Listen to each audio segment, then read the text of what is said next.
Assigned ల్యాండ్‌కి సంబంధించి registration అనేది ఇంకా చెయ్యరా అని అయితే అడుగుతున్నారు. నేను గత వీడియోలో చెప్పింది కేవలం ఈ అసైన్డ్ ల్యాండ్‌కి సంబంధించి జీవో అనేది తాత్కాలికంగా నిలిపివేసేందుకు ప్రభుత్వం ఏర్పాట్లయితే చేస్తుందని మాత్రమే చెప్పాను. ఇంకా చేసిందని అయితే చెప్పలేదు. కాబట్టి ఇంకా అసైన్డ్ ల్యాండ్‌కి సంబంధించి రిజిస్ట్రేషన్‌లనేవి జరుగుతూ ఉండొచ్చు. మీరైతే అప్లై చేసుకోండి. జరిగితే జరుగుతాయి.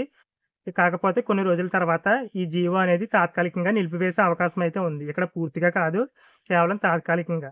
కాబట్టి ఈ అసైన్డ్ ల్యాండ్‌కి సంబంధించిన వర్క్ అనేది ఒకవేళ జీవో నిలిపివేసినా మరికొన్ని నెలల తర్వాత మళ్ళీ ఈ అసైన్డ్ ల్యాండ్‌కి సంబంధించి వర్క్ అనేది స్టార్ట్ అవుతుంది.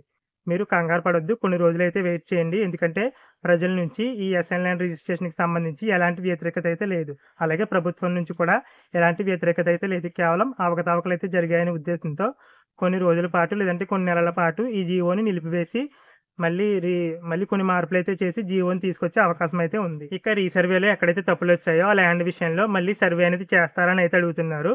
ప్రభుత్వం వచ్చేసి డైరెక్ట్‌గా వచ్చి సర్వే అయితే చేయదు. మీకు ఆ ల్యాండ్‌కి సంబంధించి సర్వే పెట్టుకోవాలనుకుంటే గనక సచివాలయానికి వెళ్లి మీరు సర్వేకైతే అప్లై చేసుకోవచ్చు. అలాంటి వారికి మళ్ళీ భూములైతే సర్వే చేసి తప్పులనైతే సరిదిద్దుతామని నేరుగా ముఖ్యమంత్రి గారే చెప్పడం జరిగింది. ప్రభుత్వం నేరుగా చేయదు గానీ మీరు అప్లై చేసుకుంటే ఆ ల్యాండ్‌కి మళ్ళీ సర్వే అనేది ప్రభుత్వ అధికారులొచ్చి చేయడం జరుగుతుంది. ఇక రీసర్వే ఎక్కడైతే జరిగిందో అక్కడ గత ముఖ్యమంత్రి జగన్ ఫోటోలతో పాస్‌బుక్‌లైతే వచ్చాయి కదా! వాటి స్థానంలో కొత్తగా పాస్‌బుక్‌లు ఇస్తారని అయితే అడుగుతున్నారు. ఆల్రెడీ ఎవరికైతే పాస్‌బుక్‌లొచ్చాయో వారికి సంబంధించి అయితే తెలీదు గానీ ఇప్పటికే రీసర్వే జరిగి ఇంకా పాస్‌బుక్‌లయితే రాలేదు కదా! అలాంటి వారికి మాత్రం ఎవరి ఫోటోలు లేకుండా ఆంధ్రప్రదేశ్ రాజముద్రతో కొత్తగా పాస్‌బుక్‌లయితే అందివ్వడం జరుగుతుంది.